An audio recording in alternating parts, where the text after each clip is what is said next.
Ben Taylor here, BlackStar Strength and Conditioning, BlackStarSC.com, bringing you another strategy video for yet another week of the CrossFit Open.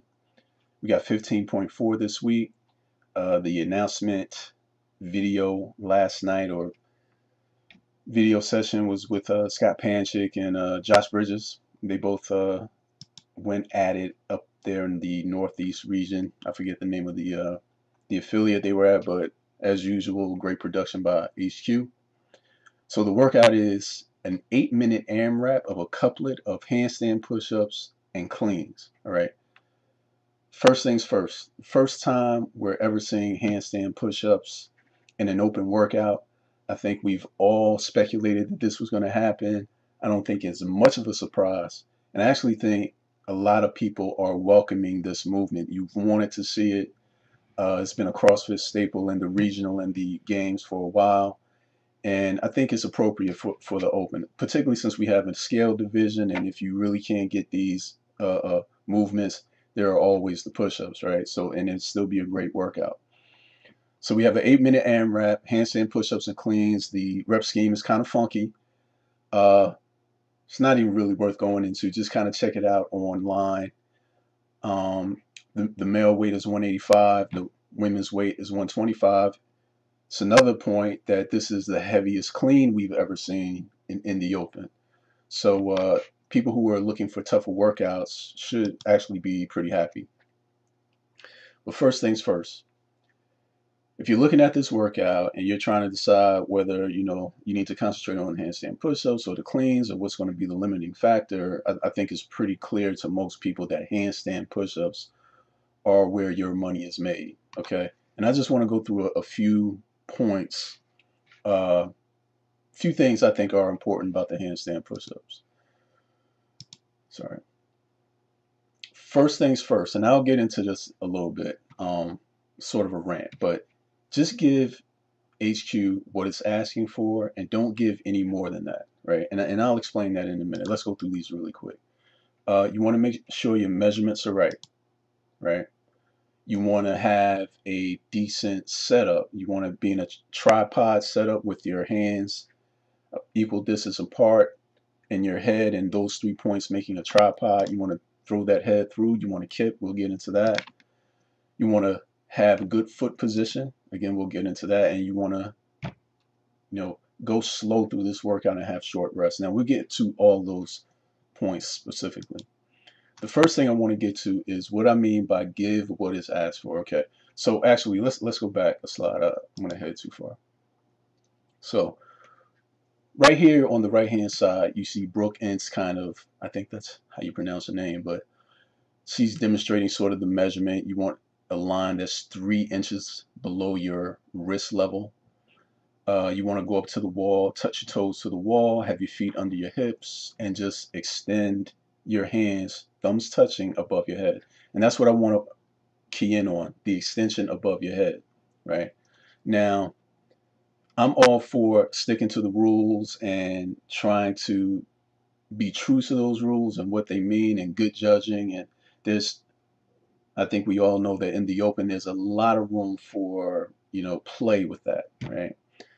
But, if you have integrity, you want to, play fair, you want to stick to the rules as closely as possible. But here's the thing. What you do not want to do is infer things into the rules that aren't there. And here will be a clear example, because I got to say, with this measurement and this new standard, there's going to be a lot of room for error. You can shoot yourself in the foot if you're not adhering to it correctly. Okay. Now here's what I want to say. The extension, when CrossFit says extend above head, all right, I'm going to show you 2 examples. This is actually me in my office this morning. Now on the right hand side, I'm doing exactly what CrossFit is asking me to do. I have my feet, my toes against the wall, put my hands over my head, my arms are straight, my thumbs touching, and I'm in extension, right? On the left hand side, I'm extended above head with an upward rotation of my shoulders, meaning I'm shrugging my shoulders, okay? CrossFit is not asking you to do what's on the left. They're not saying reach as high as possible. They just ask you to put your hands over your head. Okay. If you saw in the first slide, we'll go back for a second. That's what Brooke is doing. Her shoulders are not covering her ears. She seems really relaxed. She's just putting her hands above her head, right? We'll go forward a bit. You'll see last night, and I took this directly from the game's site. You see Adrian Bosman, who's the head judge of HQ. He's measuring Josh Bridges. Josh is doing the same thing. It looks a little weird because Josh is kind of lifting his head up, but his shoulders are not covering his ears. He's not shrugging up. He's just reaching above his head, right? And the reason that it is significant is because, let's go back. Look at the difference in these black lines here, right? And I'm just drawing this line through my wrist, really. And truth be told, in this cell on the right-hand side, almost my entire hand is showing. On this side, my hand disappears out of the frame. And if you can see there, there's no camera trick here. This little light switch is in the same exact space in both pictures. Basically, that's a difference of almost 7 inches, right? That's, almost the length of my palm, about 7-inch difference. I know it doesn't seem like that here, but that's what it is. That's extremely significant. If you were to do this on the left-hand side, I doubt you would actually be able to meet the standard. So don't make it harder for yourself than it is. And the reason, I don't know, that kind of like is a pet peeve of mine, because last year, I can remember debating, and I won't say who with, but I can remember debating the hang power clean standard at the regional, okay? And if you saw, some people developed a technique where they would come down into the hang position with a bent arm position, bounce the bar off their thigh, and then kind of come underneath it, right? It's an awesome technique, if you ask me. Some people argue that it really wasn't a hang position unless your arms, when the bar was under your waist, your arms are fully extended and locked out. And what I want to say is that is nowhere in the standard. CrossFit has never said anything that for it to be a hang, your arms had to be straight and locked out at the bottom. And I threw up the description directly from the game site, and here's where it is, right? And at no point in here, and if you can look at this video again afterwards, at no point in here does it say your arms have to be locked out. It just simply assumes that the bar starts below the waist.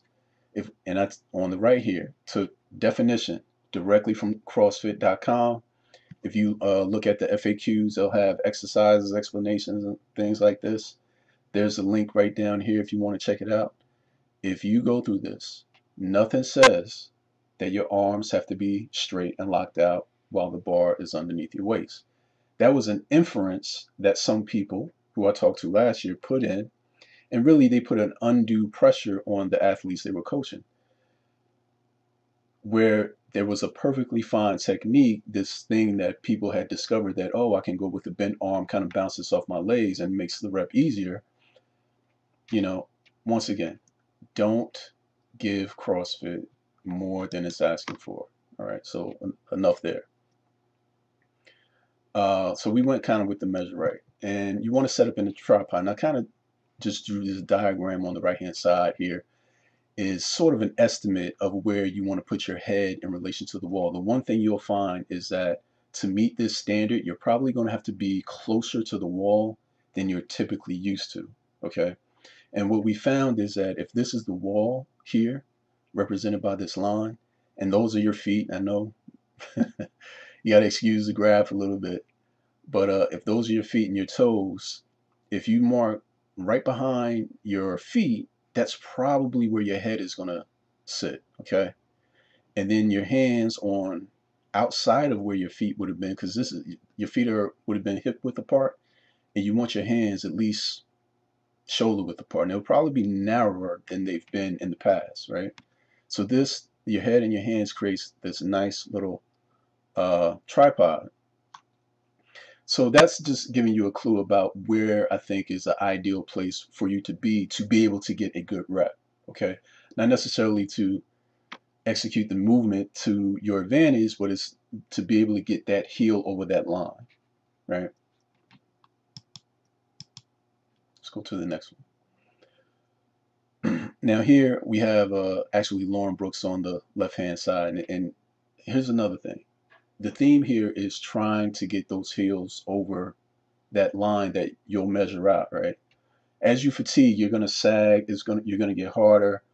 It's gonna get harder. If you saw both Scott and Josh got no rep a lot because it's a new standard, and once they started fatiguing, they weren't able to get as much extension as they really needed to. So they had to really extend out, right? And I just wanted to show these two different pictures to kind of show you another way you can get those few extra inches. If you see Lauren on the left, she has her head through. That's really what I want to show here, right? Simply by putting your head through, it puts, well, I shouldn't even say your head through, your head in a neutral position, okay? She's looking directly out that way. She's not looking at the ceiling or at, excuse me, at the floor or the ceiling. She's just looking straight ahead. This puts her whole body in alignment. She's pretty straight throughout this movement. So she gets as much extension in this movement as she can. While the athlete on the right, I'm not sure where this is, but she kind of has her neck cocked. She's looking at the floor. And you try this. I mean, and because I've done it, when I cock my head back, it automatically happens. You kind of break at the hip, right? So that's an extra like maybe 2 or 3 inches that you're losing in spinal extension, really. So get that head through, right? That's another few inches you can get over that mark, okay? Now let's move on to one last thing. I think this is the last thing. Now this athlete is Lauren Connor. She's in the Northeast region, perennial regional athletes vying for a spot to the games this year. A shout out to her. She was nice enough to do this little video, well, take these pictures for me, and I just want to show one little difference, all right? So I think most people are used to doing their handstand push-ups like she's doing on the left here, and I want to just concentrate on the feet. Just sort of the feet relax, and what tends to happen is your feet will be in a plantar flexion position, meaning your toes will be pointed. And if you see what happens is, like, she's barely getting over that mark, right? That's her mark, and her heels is just barely over. So once she starts fatiguing and things go wrong, she might start to no rep, okay? Meanwhile, here, she has her toes flexed in a dorsiflexion position. Her toes are flexing up toward her knees or essentially toward the floor. Look what happens. She essentially gains another 3 inches. That's about the length of the back of the nano, right? It's about 3 inches, 3.5 inches for the men. Simply by just flexing her heels up, she gained those 3 inches. All those things, the thing you just don't want to get no rep on these movements, right? Especially if it's unnecessary. Measure correctly, get your head through, set up in a nice tripod position, and make sure you're, flexing those toes so you can get your heels above that line. All right. By all means, Kip. That's really even not worth discussing. If you look at what Scott did versus what Josh did, Josh went out strict handstand push-ups. They're just entirely too many reps. He fatigued greatly. He moved a lot faster. If you actually saw that, he moved a lot faster in his reps than Scott Panchik did. Scott Panchik actually went very slow through the reps, yet he had, I don't know, 27 more reps than Josh. And both of these guys are great athletes. Josh is a great athlete, but he just didn't approach the workout as best he could. Now, cleans. Here, I would say cleans, 185 cleans for most people who are vying for a regional spot, or a lot of people are, just not going to be a problem. So we'll just go through like a few different things. First of all, power them. That's it. Don't squat them. All right. Typically, I'm going to say that on workouts like this, you want to drop the reps. Anytime the weight has to go back down to the ground, I tend to say drop it down. Don't hold the bar, hold on to the bar to get that eccentric motion. It's just not worth it. Here, though, I'm going to say, with threes at that weight, maybe you want to touch and go on that set of reps, right? But I would say, you're not going to be, it's not going to give you much of an advantage. And if anything, dropping them is just not going to hurt you at all.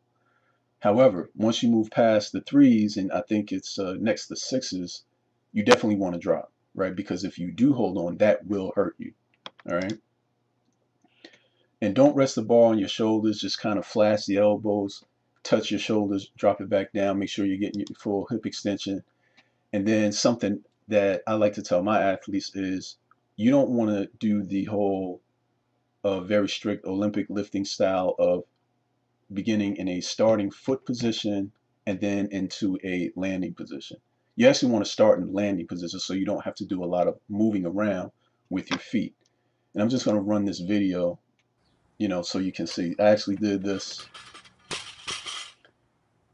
this morning in my backyard before the girls came home from school because it's about to snow and it's an early snow day. But as you can see, just flash your elbows, feet in the same position, drop the bar right down. You don't have to do a whole lot of moving. All right, simple. And just to finish up some general notes, this workout isn't about cardiovascular fatigue. You're actually probably not going to be even breathing hard, right? Unless you try to hold on to that barbell and touch and go all those cleans. But really, it's not about that. It's simply about preserving your muscle fatigue in your shoulders, really, right? You want to not go to failure here. You don't want that lactic buildup because once you get there, you can't recover, okay? It's done. So you want to break up your reps as much as possible so you never actually feel that, okay? But you want to keep your rests extremely short. So on the cleans, you can just drop every time. That's your rest. You want to drop it, go right back to the bar. Drop the bar, go right back to the bar. Okay, that's essentially a rest. On the handstand push-ups, do a few reps, 2, maybe 3, come down off the wall. And I'm going to recommend that you don't come down off the wall and then go to a standing position. You want to come down off the wall and kind of just rest on your knees, right? Don't rest on your hands and knees. Just rest on your knees. Have your arms down to your side. Place your arms back to wherever you're going to have them, and then kick right back up into the next handstand push-up. You also want to avoid resting on your head because, just the way the blood flows and everything through your body, you want to get into a normal position so you can get some of that blood back into your shoulders, right? And with this one, avoid busy movement. Avoid walking to the chalk. Avoid like stepping back from the bar, walking around. All this just busy movement that doesn't add anything, right? It's just because you're not focused. And all that does is add to the fatigue, add to the time of your transitions. You want to avoid that at all costs. And the last point is think Hollyman. Now, Hollyman is a hero wide that I think is actually one of my favorite workouts. And in this workout, it's 30 rounds. There are 3 handstand push-ups and 1 power clean at 225 for men and I believe 150 for women, right? There are 5 wall balls thrown in there as well. In my view, this workout is a lot like Hollyman. So if you've done Hollyman and you know how that felt, actually, Hollyman is very manageable the way they break the workout up. You wind up doing 90 handstand push-ups and 30 power cleans at 225, but you don't feel fatigued, then you can keep moving through that workout. What I would suggest is when you're breaking up the handstand push-ups and these cleans, break them up into very tiny sets and you can just keep chipping away. You may not ever have to really rest. If you get one big set in there, it's just going to hurt you. It's going to hurt everyone, okay? You had 2 of the best athletes in the world go at it last night, and I'm going to say a few of those sets were just too large. break them up from the very beginning into very small reps. Very small rests, but very small reps. Think highly, man, when you're doing it. 3 handstand push-ups at a time, 1 power clean. Okay. And that's really all I got. I'm going to say good luck. Actually, that was much longer than it needed to be, but catch me at blackstarsc.com, on Instagram at blackstarsc, or on Twitter at blackstar_sc. All right. See you next week.